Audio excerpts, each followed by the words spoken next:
Patapos na ang campaign season at ilang araw na lang botohan na.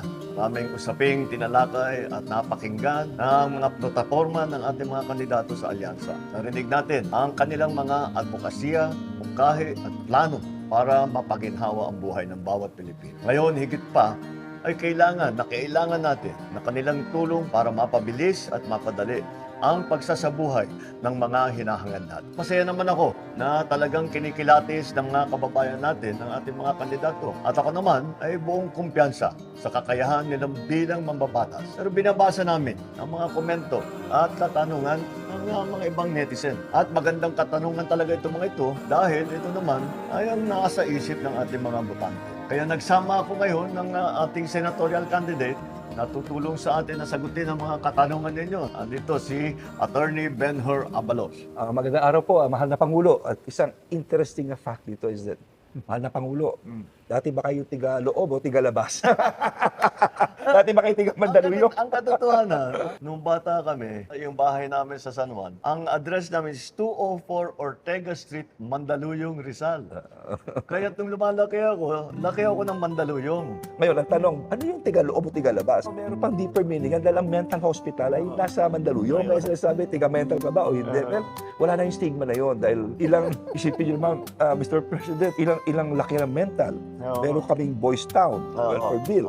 Tapos meron pa kaming kulungan, correctional. Meron pa kaming tinatawag na wakwak. At meron pa kaming ADV. So at tuloy na Mandaluyong, napakaliit lang po namin at puro talahiban. Pero nangarap kami, hindi na po ngayon kami tiga-loob, tiga-labas, Tiger City na po kami.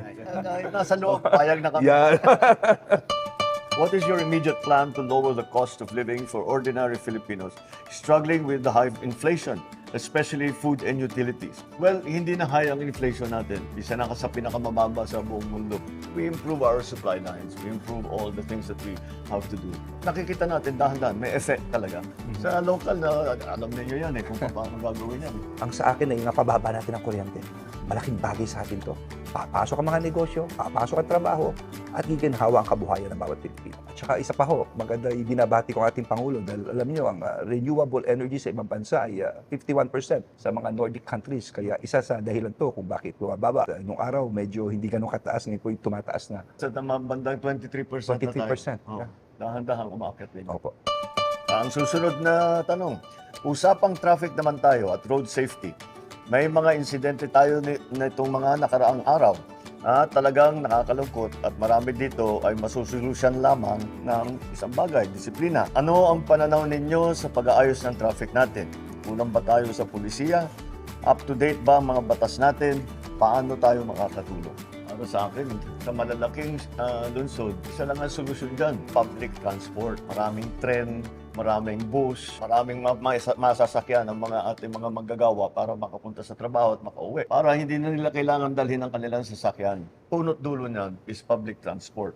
Pakinggan natin yung MMDA chairman at naalalaman niya kung ano ba talaga yung mga nagiging problema sa traffic. Alam nyo, tama po ang ating mahal na Pangulo. No? Naging MMDA chairman ako. Kasi gumawa tayo ng marami pang kalye, gumawa tayo ng mga tulay, dumadami din po ang kotse.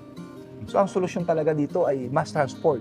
Itong ginagawang LRT, MRT, itong mga subway. No? At mapalan nga tayo ngayon from Valenzuela, malapit na, papuntang airport, no? Mr. President. At hindi lamang yun, siguro yung mga reclamation area natin, kamukha ng ginawa dito sa Pasay. Kung ito yung nagkaroon ng reclamation area, at pinasok na rito ang plano ng train from the port. Ngayon po, ang Rojas Boulevard, ang daming cargo truck sa gabi. Sumasakit ang ulo natin. Pero anyway, reclamation naman yan. Baka pwedeng maihabol na magkaroon sila ng plano rin, magkaroon ng train going to the south. Malaking tulong din ito. No? Kahit na hindi na-reclaim, pwede gawin sa tulay. Yes. Tama. Ang tulay. Tama po kayo. Pwede yun, Yeah. pwedeng ihabol yun. Yes. Magandang idea yun Yes, sir. Yes, sir. Sige. At di ba, yung plano ninyo sa Mindanao, sa Visayas, train system ang Yan gawin ang maganda natin. sa tren At saka kung nadaan mo sa tubig, wala tayong right of way na problema. Maganda yun. Opo. Baka pwede natin gawin natin. Kung kayo ay pinagsama-sama para ayusin ang isang malaking national problem, ano yung problemang pipiliin ninyo at ano yung gagawin ninyo para maayos na? Para sa akin, ito yung sinabi ko mula pa sa simula. Unang-unang interview ko pa lang bilang Pangulo.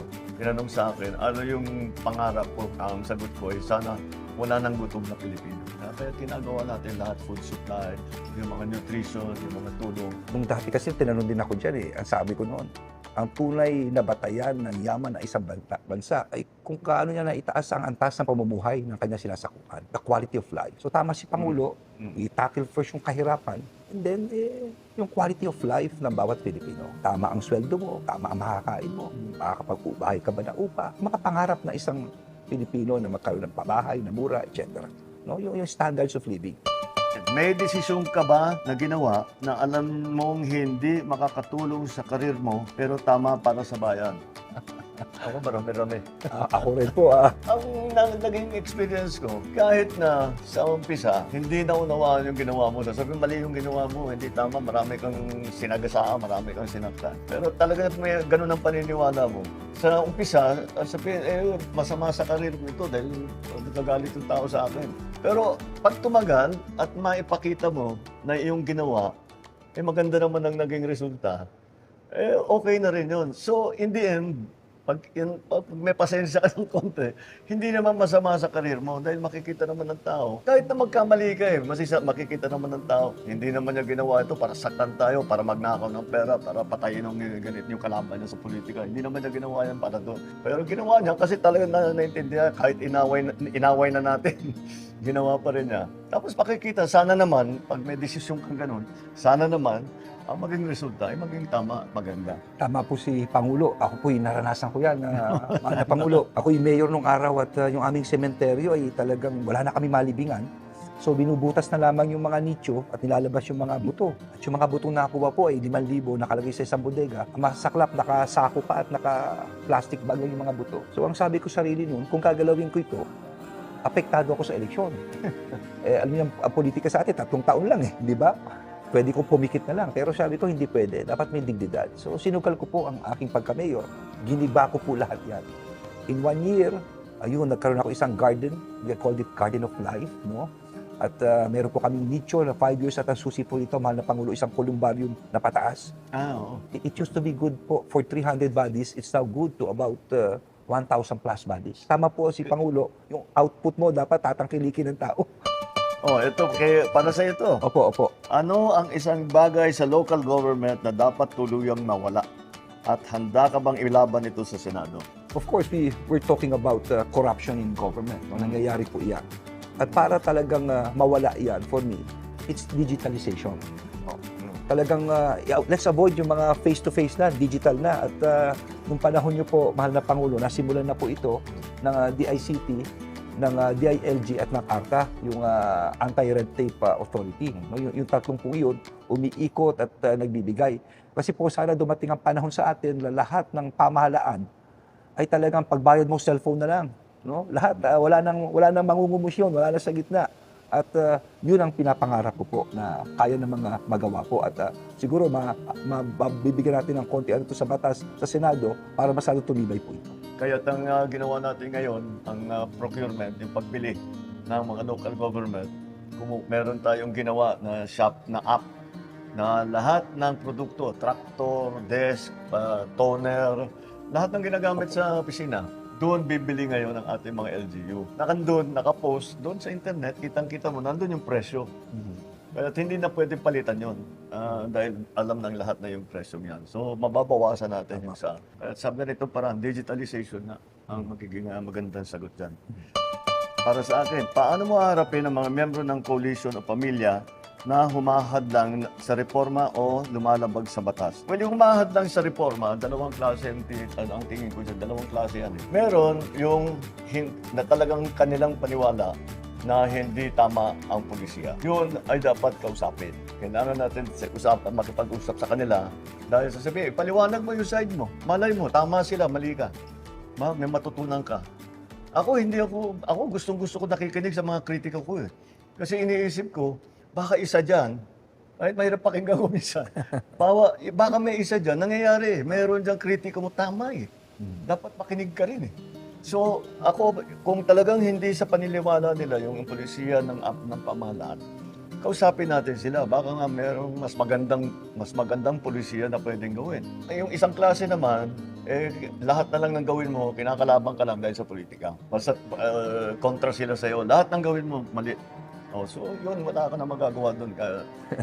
Subukan mo magpaliwanag, pero hindi ko na masyadong inaasahan na magbabagong isip. Yung mga lumalabag sa batas, ano gagawin natin? Lumalabag ka sa batas kailangan may pananagutan ka. Kaya kung maglabag ka sa batas, usually, kadalasan merong biktima yan. So kailangan may pananagutan ka. Titiyakin namin na may katarungan ang lipunan. Napaka-importante niyan kasi pagka wala niyan, hindi natin may patakbo ang lahat ng nais gawin. Kung superhero ang alyansa, ano ang mga superpower ng bawat isa? Paano sila magtutulong-tulungan? Para hindi ko na isa-isahin itong mga ito, masasabi ko, sa record nila, sa kanilang nagawa na at sa kanilang nais gawin, maliwanag na ang superpower ng lahat ng kandidato ng alyansa ay ang pagmamahal sa kapwa Pilipino. Kaya po namin kinuha yan dahil talagang totoo, tapat ang kanilang pagmamahal. Hindi po pampolitika yung kanilang ginawa. Lahat po sa kanila, ay kung ninanais nila, hindi na sila pumasok sa politika, hindi na sila pumasok sa public service. Hindi po madali ang pinasukan nila. Lahat po sila ay nagsakripisyo para makapagserbisyo lang sa taong bayan. Yan ang superpower ng alyansa.